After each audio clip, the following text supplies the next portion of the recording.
औपचारिक अनौपचारिक शिक्षा के बारे में बता रही हूँ। जी औपचारिक शिक्षा वो होती है जिसका कि स्थान, समय और सब कुछ निर्धारित होता है, पूर्व निर्धारित होता है। वो जी जी वो प्री डिसाइडेड होता है। और जो अनौपचारिक शिक्षा है वो हम कभी भी कहीं भी, उसका कोई एज बाउंडेशन नहीं होता, ना उसका कोई सिलेबस होता है। वो हम चलते फिरते कहीं किसी एक्सपीरियंस ले लेते हैं, वो भी अनौपचारिक शिक्षा के ही अंतर्गत आएगा। किरण और मैम, निरौपचारिक शिक्षा लाइब्रेरी के लिए आप किसे जा कहते रही हैं? हैं। किरण मैम, आप लाइब्रेरी के लिए जा रही हैं, आपसे भी ये क्वेश्चन किया जाएगा, आप अपने अकॉर्डिंग बताइए, इसका आंसर दीजिए।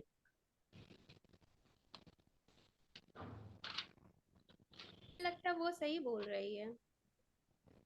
मैम, मैं इसमें कुछ ऐड कर देना चाहता हूँ। औपचारिक शिक्षा वो शिक्षा है जो स्कूल और कॉलेज में एक अध्यापक के देख रेख में ली जाती है, उसे हम औपचारिक शिक्षा कहते हैं।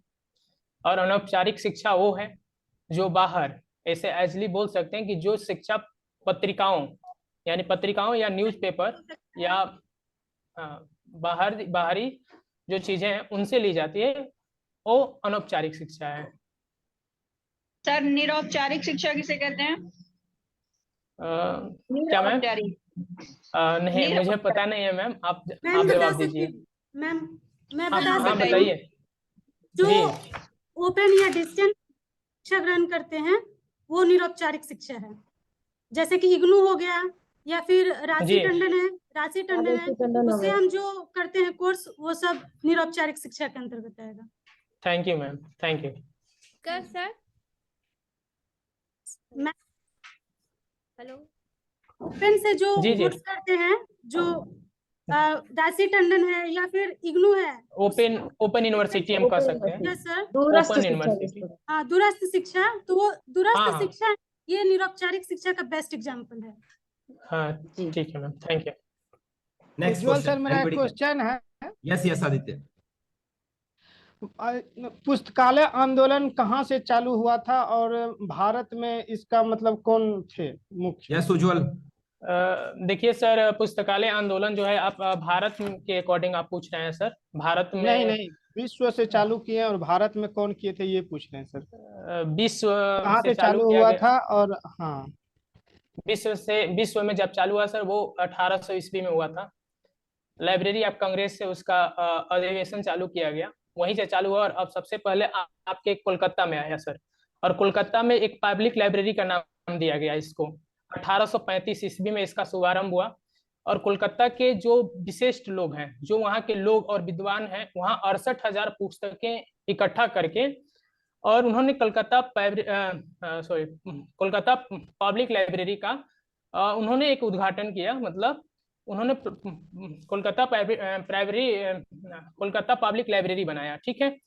फिर क्या हुआ सर कि 1844 में इसे मेटका भवन में स्थानांतरित कर दिया गया। 1844 में इसे मेटका भवन, एक जो कि एक निर्माण किया गया भवन का, उसका नाम रखा गया मेटका भवन, उसमें इसको स्थानांतरित कर दिया गया।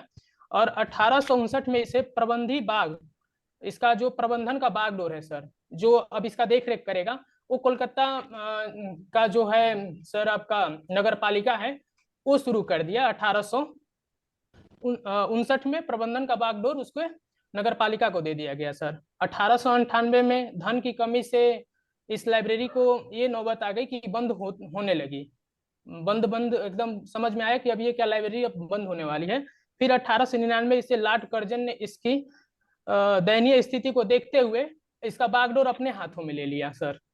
फिर इसका उन्होंने नाम बदलकर इंपेरियर लाइब्रेरी के रूप में कन्वर्ट कर दिया सर। तो ये बहुत सारा उदाहरण हो सकता है सर, आप पढ़ भी सकते हैं, एक बार सर इसको आपको मेरा पढ़ना चाहिए। क्वेश्चन उज्जवल सर, मेरा क्वेश्चन तो पहले सुन लीजिए। मेरा क्वेश्चन था कि हाँ, पुस्तकालय आंदोलन कहाँ से चालू हुआ और भारत में इसके जनक कौन थे, हम ये क्वेश्चन किए थे सर। एस.आर. रंगनाथन थे। नहीं, एस.आर. रंगनाथन से पहले भी शायद सी.वी. रमन जी थे, ऐसा कुछ कहा जाता है सर, मुझे एग्जैक्ट पता नहीं है, आप बता सकते हैं तो बताइए। तो देखा जाएगा तो सर, मेरा भी एक सवाल है। भारत के सार्वजनिक आंदोलन के वस्तुकार कौन है? मुझे नहीं पता है, इसके आंसर मुझे पता नहीं, आप रिकॉल कराएं तो बेहतर होगा। आयन की वेंकाटा हाँ रमैया। हाँ सर हाँ हाँ ये हाँ पद्मश्री कब मिला सर? मेरा भी एक क्वेश्चन है, सर इसे केवी पहला पद्मश्री कब मिला? खोला गया था? सर हेलो हाँ जी हाँ हाँ जी मैम बोलिए। सर, इसे पद्मश्री कब मिला? और ये आंध्र प्रदेश आंदोलन भी किए थे आंध्र प्रदेश में 1972 में सर।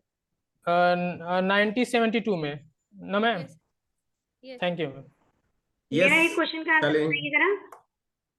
केबी फर्स्ट केबी कौन सा, कहाँ पर खोला गया था? फर्स्ट पहला केंद्रीय केंद्रीय विद्यालय कौन सा था, कहाँ खोला गया था? एनीबडी नहीं पता है मैम, आप बताइए। एनीबडी कैन पहले ट्राई। केबी थे ही नहीं, क्योंकि पहले ये सेंटर स्कूल के नाम से थी, तो उन 20 जी जी स्कूल को एक साथ कन्वर्ट किया गया था, तो पहला केबी जी कोई नहीं माना था, एक साथ 20 को कन्वर्ट किया गया था। जी जी। इसीलिए पहला केंद्रीय विद्यालय का कोई पर्टिकुलर नाम ही नहीं दिया गया कहीं भी। Very right. Sir next is question. R Kesavan को पद्मश्री कब मिला था? किसको? फिर से क्वेश्चन रिकॉल कीजिएगा। एस आर केसवन को, SR जो केसवन। पहले पुस्तकालय के जी जी जी। जो प्रथम लाइब्रेरियन थे, उनको ये पद्मश्री कब मिला था?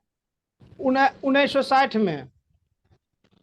यस राइट है सर, मैम। नोबेल पुरस्कार किनको मिला?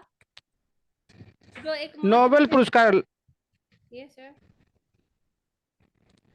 वो तो बाहर का कोई थे ना लाइब्रेरियन, इंडिया से बाहर के, इंडिया वाले को तो नहीं था। एक ही लाइब्रेरियन को मिला है नोबेल किरण मैम हाँ आप हाँ किरण मेरा मैम एक बिहार क्वेश्चन हेनरी है। लाल। किरण मेरा एक मैम क्वेश्चन बिहार है की आप 3 सबसे। प्राचीन लाइब्रेरी का नाम बता दीजिए। बिहार की 3 प्राचीन लाइब्रेरी का नाम बताइए। खुदा बख्श लाइब्रेरी। जी ये तो बाद में है। बोलिए बोलिए मैम। सर मुझे प्रेजेंट ही नालंदा विश्वविद्यालय लाइब्रेरी। जी जी नालंदा और नालंदा, खुदा बख्श विक्रमशिला। और नहीं पता। विक्रमशिला। विक्रमशिला में लाइब्रेरी नहीं नहीं नहीं, उसका साक्ष्य नहीं था, उसमें साक्ष्य नहीं था लाइब्रेरी का विक्रमशिला में। ओके। लाइब्रेरी का नहीं। सर लाइब्रेरी था लेकिन मेरा एक साक्ष्य नहीं था। क्वेश्चन है, अगर कोई बच्चा है क्लास में चोरी करता है तो फिर क्या करेंगे? मैम क्लास में चोरी करता है तो सबसे पहले तो आप चोरी करने का, जो चोरी क्यों कर रहा है उसका कारण जानेंगे कि आप बच्चा चोरी क्यों कर रहा है।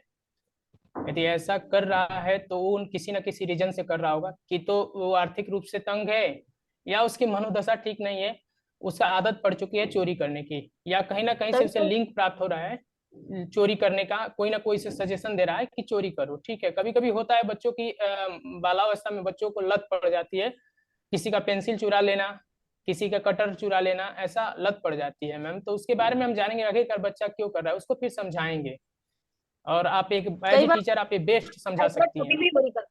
सर उसकी आर्थिक स्थिति भी ठीक है, उसकी आर्थिक स्थिति भी ठीक है और उसकी मनोदशा भी ठीक है, बस वो ऐसे ही वो मतलब उसको अच्छा, उनका जो चीज उसे अच्छा लग रहा है वो नहीं।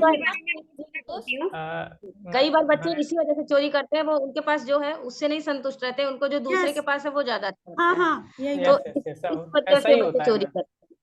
और अगर ऐसी बात है तो फिर आप बच्चे को समझाइए कि सबके पास जो चीजें हैं सब पेंसिल लिखेगी वही, आपकी पेंसिल देखने में अलग है, उनकी पेंसिल देखने में अलग है। इस तरह से बच्चों को थोड़ा सा आप मतलब समझा के मोटिवेट कर सकते हैं फिजिया मैम कि आप चीजें इसमें ऐड वही हैं। करेंगी कुछ? इसके बारे में मैं भी थोड़ा सा ऐड करना चाहूंगी। जी, और एक कहानी भी सुना के मतलब कहानी के माध्यम से एक पूरे क्लास को आप सुना सकती है, कोई पर्टिकुलर बच्चे के लिए नहीं। आप एक छोटी सी कहानी ऐसी लीजिए जिसमें ऐसा हो कि चोरी करने के क्या नुकसान है। आप उस बच्चे से मत कहिए डायरेक्ट, लेकिन उसको सुनाइए और समझा दीजिए पहले, फिर सुनाइए पूरी क्लास को, तो उसको भी लगेगा कि हाँ नहीं करनी चाहिए चोरी। मैम। हाँ, पहले आप तो कुछ मैं ऐड कर सकते हैं जो बताइए। बोलना चाहूंगी कि जो भी बच्चे चोरी कर रहा है, पहले तो उसको कभी ये किसी बच्चों के सामने शो नहीं करना कि इस बच्चे ने चोरी नहीं की नहीं, है। अलग उसको से। एक अकेले करना चाहिए, क्योंकि इस तरह से बच्चे का मनोबल गिर जाता है। तो इसीलिए उसको एकांत में जी लेके अकेले में बात करें कि वो ऐसा क्यों कर रहा है। अगर वो कर रहा है उसको अलर्ट करें, उसको जैसे कि मैम ने कहा कि उसको पुरानी स्टोरी बता सकते हैं कि ऐसा करने से ऐसे हो सकता है, तो वो सारी चीजें उसको पॉइंट आउट कराएं कि अगर तुमने ऐसा किया तो तुम्हारे साथ फ्यूचर में ऐसा भी हो सकता है, कि अगर तुम्हारे दोस्तों को या और किसी इस को पता लग गया वो तुमको अपने पास भी नहीं बैठा लेंगे। तो इस तरह से उसको और इस पे एक चीज समझा सकते हैं। अलका मैम मेरा एक और चीज ऐड क्वेश्चन आपसे। करेंगे तो इसमें पेरेंट्स को भी ध्यान देना चाहिए कि बच्चा अगर घर पे कोई चीज ला रहा है तो वो पाया कहाँ से, आप पूछिए। जैसे मेरा बच्चा भी बहुत छोटा, मैं अपना अनुभव शेयर करती हूँ। एक दिन पेंसिल इरेजर लेके आया, मैंने कहा इसको कल वापस करके आना, ये जिसकी पेंसिल है। तो कहा मम्मा खेल रहा था मेरा दोस्त, उसने इसमें रख दिया।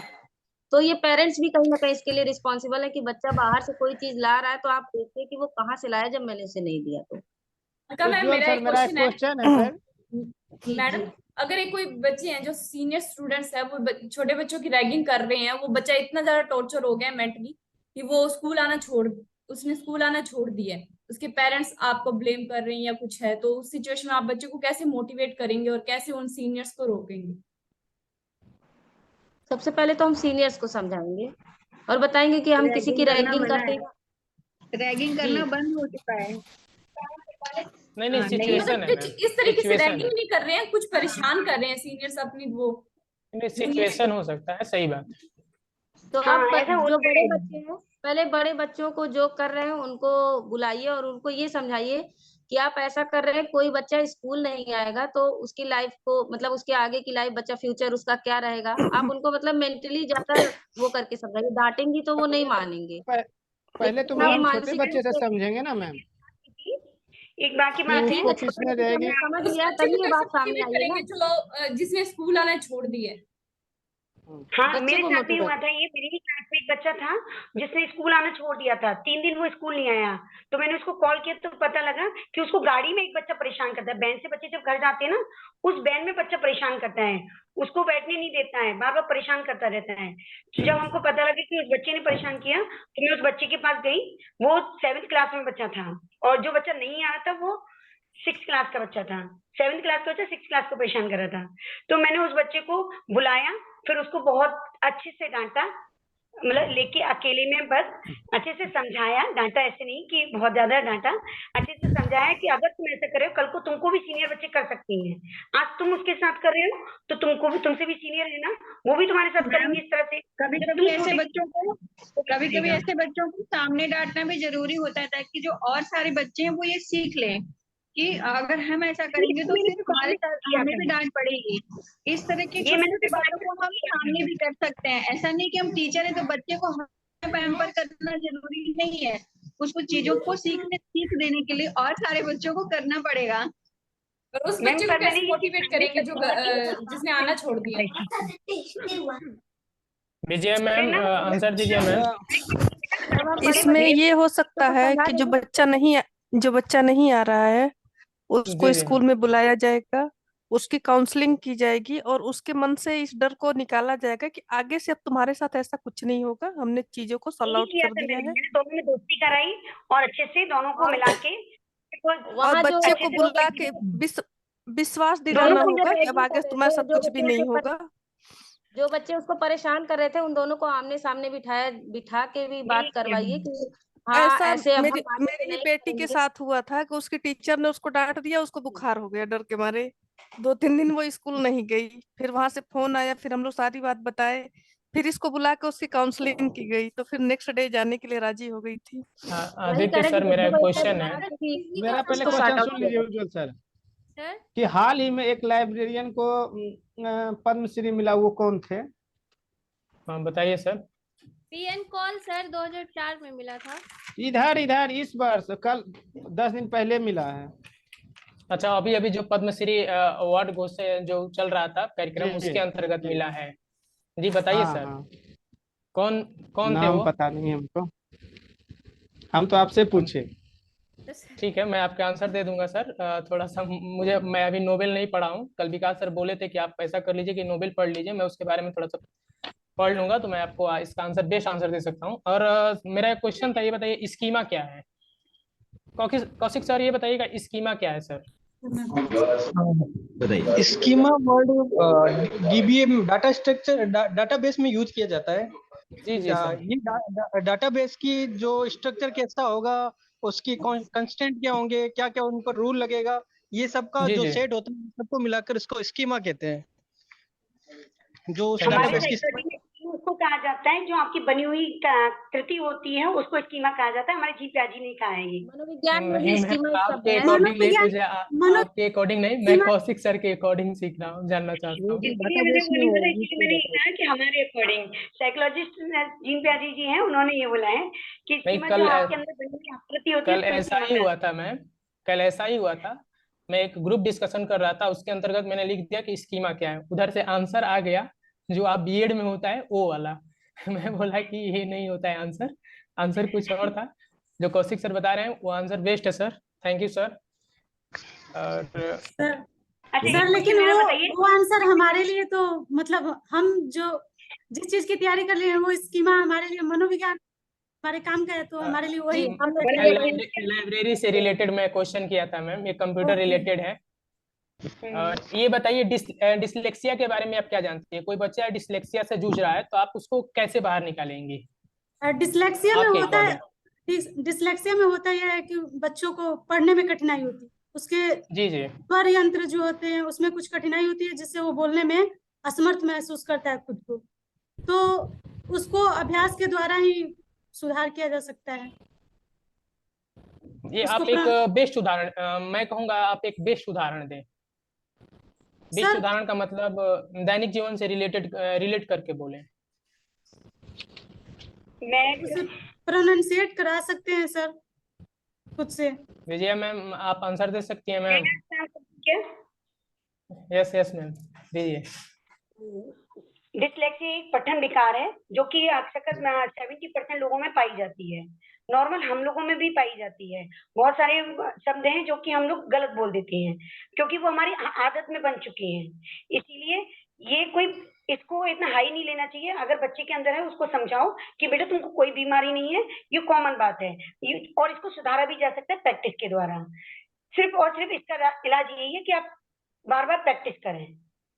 जितनी आप प्रैक्टिस करेंगे उतना जल्दी सुधर जाएगा। जैसे कि आपसे हम लोग साथ में गड़बड़ कर देते हैं और डा डा में गलत करते हैं, अणा न्या अणा ये होती है और हम लोग तीनों को एक ही स्वर में बोलते हैं, अणा अणा बोलते हैं। तो ये चीज ना उसको बता सकते हैं। देखो ये ऐसे ऐसे लोग भी, बड़े बड़े लोग भी इसको गलतियां कर देते हैं और इन चीजों को बार बार प्रैक्टिस करा सकते हैं। और हम दैनिक जीवन में उसको बोल सकते हैं, जैसे कि जो भी हम शब्द करते हैं तो अर्थ को क्लियर कर सके। जैसे कि स्टिक और स्ट्रिक दोनों वर्डों को उसको एक्सप्लेन करें तो वो चीजों को समझ सकेगा कि हाँ इस तरह से दोनों में अंतर है, जो कि हम लोगों की हिंदी भाषा में बोलते हैं संस्कृत भिन्नार्थक। ओके मैम, एक और क्वेश्चन है मेरा। रस सिर्फ काव्य में ही होता है या फिर गद्य में भी होता है? रस काव्य में ही माना जाता है, काव्य को ही बढ़ावा दिया जाता है। रस जैसे जैसे काव्य में रस की परिभाषा ये होती है जिससे आपको स्थायी भाव जो आपके अंदर है वो जागृत हो जाए। आपके अंदर नाटक क्या है? नाटक किसी नाटक को भी तो गद्य है कि काव्य है? नाटक को भी देखते दृश्य काव्य, जिसको भी पढ़ने नाटक को को आप दृश्य पढ़ने काव्य, के बाद अगर दृश्य आपको काव्य बोलते आनंद की हैं। प्राप्ति हो वही समझ लीजिए कि वहाँ रस है। रस आप गद्य पद्य दोनों में मिलता है। विजय गद्य मैम को पढ़ने से भी विजय मैम आप हाँ वही तो मैं बता रही, जैसे आप नाटक है उसको दृश्य काव्य बोला जाता है। Yes ma'am. जब हम नाटक को देखते हैं हमको एक अनुभूति होती है हमारे, वो भी मान लीजिए वहां से भी रसास्वादन होता है भरत मुनि के अनुसार। तो सिर्फ काव्य में आप नहीं बोल सकती कि रस मिलता है, आपको नाटक में भी मिलेगा। उपन्यास भी पढ़ते हैं तो आप आनंदित होते हैं। तो सभी विधाओं में रस का आस्वादन होता है। Okay thank you ma'am. मेरा क्वेश्चन है मैम, इसका अर्थ भी आनंद होता है, तो जहाँ भी हमें आनंद की प्राप्ति वहाँ रस होगा। मैम आप प्राइमरी स्तर के बच्चों को पढ़ा रही हैं और आपसे श्रृंगार रस की परिभाषा पूछा जा रहा है कि श्रृंगार रस की परिभाषा बताइए। तो श्रृंगार रस का परिभाषा का बेस्ट उदाहरण आप कैसे देंगे? आप प्राइमरी स्तर के बच्चों को पढ़ा रही हैं, न कि मिडिल स्तर? प्राइमरी में पहली बात तो रस नहीं है। यस नहीं मैम, मेरे कहने के अकॉर्डिंग ये जरूरी नहीं है, सिचुएशन बेस्ड क्वेश्चन है। मुझे रस पढ़ाना बस बताना है मैम को कि आखिरकार प्राइमरी स्तर के बच्चों को आप कैसे बताएं। अगर नहीं है तो हम बता सकते हैं कि जिस तरह से तुम अपने दोस्तों से मिलते हो उसके बाद तुमको खुशी होती है ना, उसको कहते हैं संयोग रस। जब तुम्हारा दोस्त तुमसे दूर चला जाता है तो उसको कहते हैं वियोग रस। अपनी माँ से बिछड़ के आते हो, स्कूल आते हो, माँ से बिछड़ के आते हो, उसको कहते हैं वियोग रस। जब तुम स्कूल से घर जाते हो, माँ से मिलते हो, गले लगते हो, उसको कहते हैं संयोग रस। संयोग बहुत अच्छा। बहुत कौशिक अच्छा सर, उदाहरण। बेस्ट। कौशिक सर, मेरा एक क्वेश्चन है, लाइब्रेरी नेटवर्क किसको किसे कहेंगे सर? लाइब्रेरी नेटवर्क हो सकता है ये एक प्रकार का नेटवर्क है जिसमें बहुत सारी लाइब्रेरी एक साथ से जुड़ी हो, और कहीं मतलब एक दूसरे से डाटा एक दूसरे से शेयर कर रहे हो और अपनी डाटाबेस को अपडेट करते हो। और मैं मुझे तो यही लग रहा है, आप बता दे कुछ इसको ऐड ऑन करना आदित्य चाहे। सर, इसी क्वेश्चन में मैं थोड़ा सा इसको मॉडिफाई कर देता हूँ, आप ही के अकॉर्डिंग आपका क्वेश्चन है, आप ही को आंसर देने के लिए थोड़ा सा वो कर देता हूँ, बाधित कर देता हूँ। ये बताइए, लाइब्रेरी नेटवर्क में कितने कंप्यूटर जुड़े होने चाहिए? अभी इसका वो नहीं किया गया है, बट प्रतिपादन नहीं किया गया है, बट आप बताइए कि लाइब्रेरी नेटवर्क में कितने कंप्यूटर जुड़े होने चाहिए और इसके लाभ क्या होंगे? नहीं पता है सर हमको। सर बता देना चाहूंगा कि लाइब्रेरी नेटवर्क में बताया जा रहा है कि आने वाले समय में 1000 कंप्यूटर को एक साथ जोड़ा जाएगा, और वो एक राउटर से जुड़े होंगे, न कि केबल से नहीं। वो एक, जैसे आप डीटीएच देखते हैं, कनेक्टिविटी आपकी डीटीएच से होती है, उसी प्रकार एक राउटर लगा के सेटेलाइट कनेक्शन से डाटा शेयर किया जाएगा, ताकि अदर लाइब्रेरी में वो बुक उपस्थित है, आपकी लाइब्रेरी में वो बुक नहीं है। जैसे मान लीजिए हमको एक स्वामी विवेकानंद का मोटिवेशनल बुक पढ़ना है, जो कि हमारी लाइब्रेरी में उपस्थित नहीं है, वो दूसरी लाइब्रेरी में उपस्थित है। तो हमको क्या होता है कि उस राउटर से, उस नेटवर्क के वहाँ जो लाइब्रेरी में उपलब्ध है, हम अपने यहाँ ई लाइब्रेरी के माध्यम से उसे यूज कर सकते हैं। इसीलिए लाइब्रेरी नेटवर्क का वो किया जा रहा है, प्रतिपादन किया जा रहा है सर, कि आप जल्दी से जल्दी ऐसा कार्य किया जाएगा कि बहुत बड़ा लाइब्रेरी हब बना दिया जाएगा, ताकि आप किसी को किताबें जो फिजिकली पढ़नी पड़ती है उसको प्रॉब्लम ना हो। और फिजिकली किताबों में नुकसान भी हो रहा है कि अभी बताया जा रहा है कि बहुत सारी किताबें जो होती है, बहुत सारे नॉवेल्स होते हैं और बहुत सारे पुराण है, जो पौराणिक पुस्तकें हैं, वो खराब हो रही हैं। तो उनको स्कैन करके और ई लाइब्रेरी के रूप में कन्वर्ट किया जा रहा है, यानी ई पीडीएफ फाइल में कन्वर्ट करके उसको रखा जा रहा है, ताकि वो चीजें लॉस ना हो, तो उसको पढ़ने में आसानी होगी। और सर, कौशिक सर जो बोल रहे थे, वो सच में एक नेटवर्क है सर, और राउटर और हब हाँ। के बारे में ज्यादा विशेष तो हम मेरा एक क्वेश्चन है, ये बताइए, निधि पांडे जी हैं, वो मिसेज हैं कि मिस हैं? नहीं, वो सुश्री हैं, उनकी शादी नहीं हुई है और वो सुश्री बिना है। शादी की हैं। हाँ, सुश्री हैं निधि पांडे, क्योंकि हमारे यहाँ यूपी में सुश्री मायावती जी थी, मुख्यमंत्री थी पहले, उसी प्रकार उनकी भी शादी नहीं हुई थी। सर बोर्ड पे हम कैटलॉगिंग कैसे बनाएंगे अगर इंटरव्यूअर पूछेंगे तो? जी, कैटलॉगिंग में मैम कई रूप होते हैं कैटलॉगिंग बनाने का। सबसे पहले तो आपको ये जानना होगा कि लाइन के बारे में। मैम, इनर लाइन होती है, जैसे कि 4 लाइनें होंगी मैम। मैं विस्तारित रूप से नहीं बता पाऊंगा, मैं ज्यादातर उसका अध्ययन नहीं किया हूँ मैम। 4 लाइनें होती हैं जिसमें बता दे। हाँ यस मैम, मैं बेस्ट तरीके से बता दूंगा नेक्स्ट क्लास में मैम आपको। और we have limited time, please stop। बहुत अच्छा लगा सब्जी ने डिस्कस, मगर आपको पता है भाई, है ना, हमारी फेवरेट स्टूडेंट कुछ लेकर आई आप लोगों के लिए, तो हमारा फर्ज बनता है उसको बहुत अच्छे से सुनना, उसको अप्रिशिएट करना। Come on, let's. Yes sir, yes. देशभक्ति आवाज कभी कभी कट जाती है।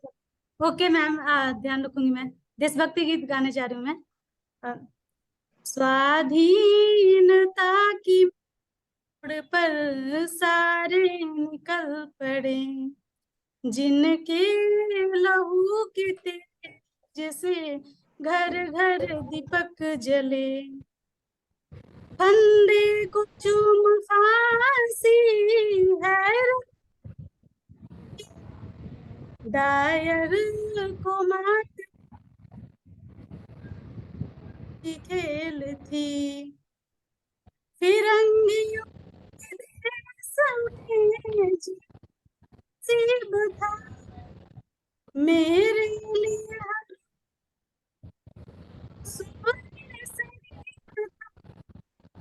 इनकलाब से सारे निकल पड़े, स्वाधीनता पड़े, जिनके लहू के जिसे घर घर दीपक जले, गांधी